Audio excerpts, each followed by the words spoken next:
flow of this game, okay? Let's go, Team USA. 1, 2, 3. USA! Energy up, ladies.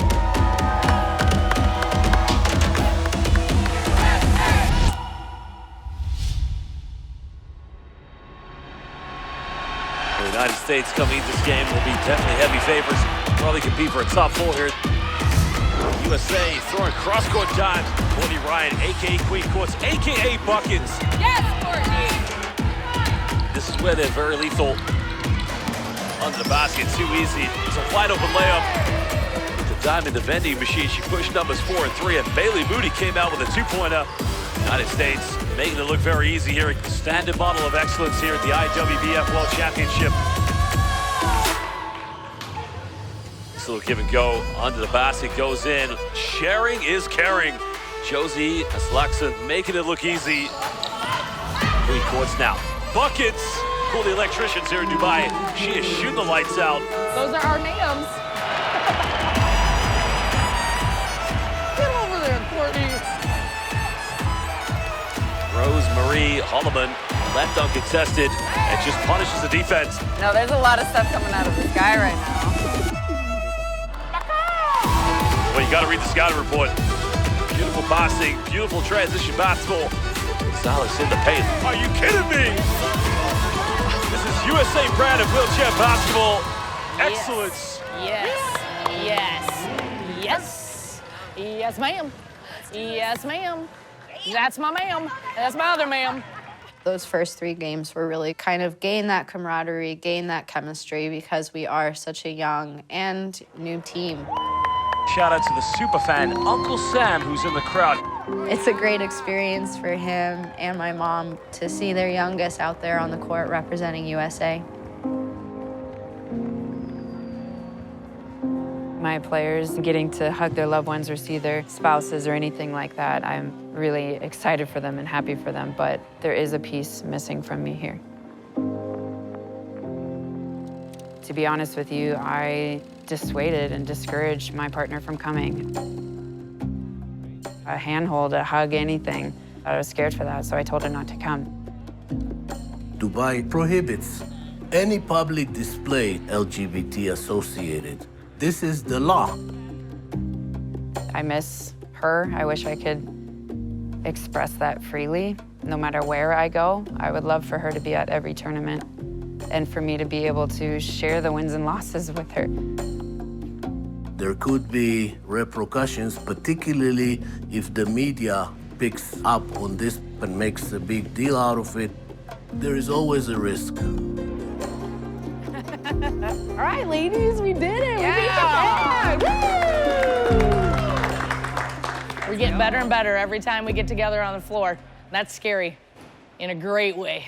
Let's celebrate this victory, okay? Because I want you to. I want you to be proud of this, okay? Make sure that you're resting, getting hydrated, doing all the things to take care of your body, because we've got some more steps to take in this gold medal run. Loud and proud, ladies, here we go. 1, 2, 3. USA!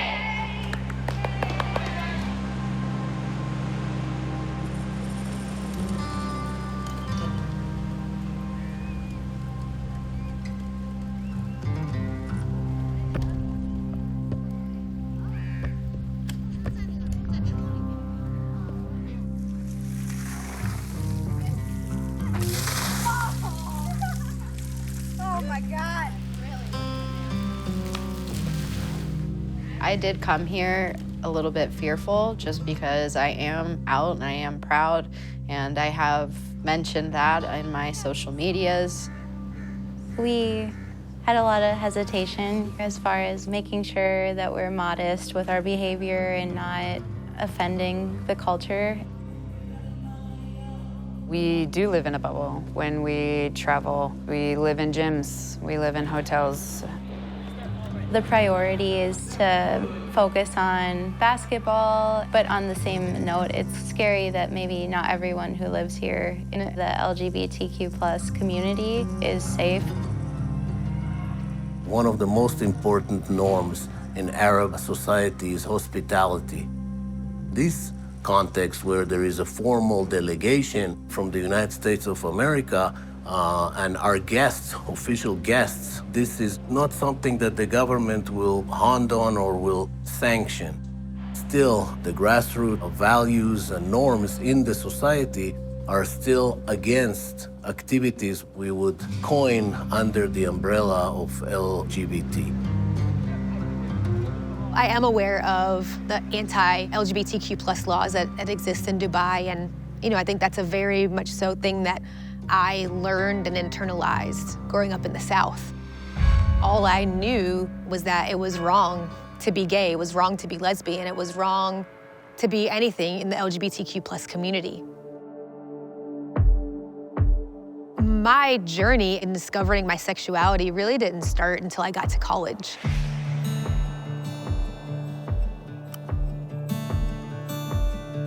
I felt like I could be just a bit more open about exploring who I was just as a person across the board, as a lot of us do when we're in college. Coming to college, I realized that I was allowing my childhood of growing up religious to kind of stunt that area of growth for me.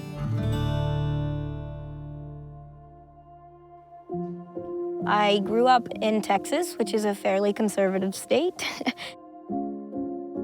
I went to a conservative Baptist church, and that's basically what I was taught, is that it's not okay to be gay, and it's a sin, and you'll go to hell if you are. It's something I still struggle with, of how do you tie those two identities together? I am pretty fortunate because my mom is pretty religious as well, and I was pretty nervous about coming out to her. That woman is a saint because she has even stepped back from the church that she was going to because they outwardly said that they basically didn't accept me and my lifestyle choices. And so she's even taken a step back because she never wants to put me in a place where I am not welcomed. She's pretty incredible. Anyone you match with, just, well, I guess I match with. Yeah, you message him on there. Perfect. He Yeah, likes volleyball and dancing. Dancing. I'm liking him. He's cute for you. You're welcome. Oh, it's a match. Oh, God. That's exciting, Mary. I will go ahead and be very upfront. I was very afraid to even talk to women. Why do I have to? Ignore that. You've been off for a while, you can tell. I met my current girlfriend on Tinder. 2020 was a tough time for everybody, COVID year. My girlfriend is actually my first girlfriend, basically, which is incredible because we've been together for 2 years now. What else needs cut up? Oh, the mango. I didn't know there was more than one kind of mango till I met you. We met online. I was hesitant about doing online dating because I had not had the best experience. Who messaged who first? So you liked it, and then I messaged you. Ooh, there you go, yeah. About being in Big Pharma, and you're like, don't hate me, I've been in Big Pharma. Part of that, this resonated with me so much because I worked that oil and gas job, and I had felt similarly at times of don't judge me, I, actually really do care about the environment. For the first couple of years of my life, I really had to navigate, how do I talk about, harder conversations around disability, intimacy, on your first couple of dates. But my partner now is amazing, and those conversations didn't have to happen on the first date or the second date. It was more of, she loved and appreciated me for who I am and waited for me to have those conversations if or when they came up organically, which I really appreciate. Lately, we have begun to give a lot more thought that handicapped people may have sex lives. Being at Craig Hospital, it was very hetero. You keep coming downwards, you find the male sex organs, which are outside the body, so to speak.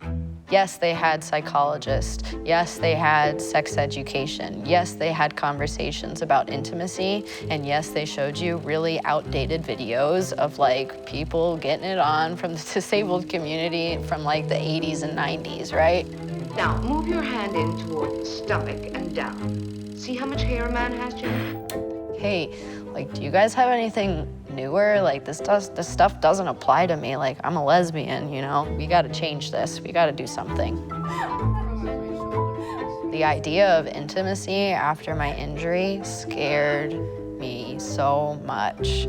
And I think, like, the major accepting point for me was being involved with the University of Arizona women's wheelchair basketball team. Why? Because they talked about it all the time. They talked about their dating life, they talked about their sex life, they talked about everything that majority of teammates do in the sporting world. We do have a pretty open and fun group on the USA team right now. Most of the girls on the team are open, ask questions, and support people's relationships. So underneath my outfit I'm wearing as a coach, I wear my gay socks. Since I don't get to be out, I'll wear it under my pants. Hello and welcome to the Women's Action Game Group A, Germany versus USA. USA probably coming in this like favourites. Yeah, definitely a couple of medal contenders in this game.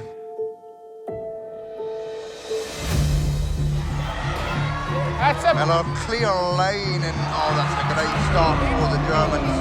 Yeah, this German team's so well drilled. Zeigler inside, Aslakson under a lot of pressure. You look a little panicked, a little bit. This team is so much faster than that other team. Use your speed to your advantage at this point. Germans right now with a comfortable lead. Miller! This German offense is having an absolute feast. Germany with a 23-point lead over the US.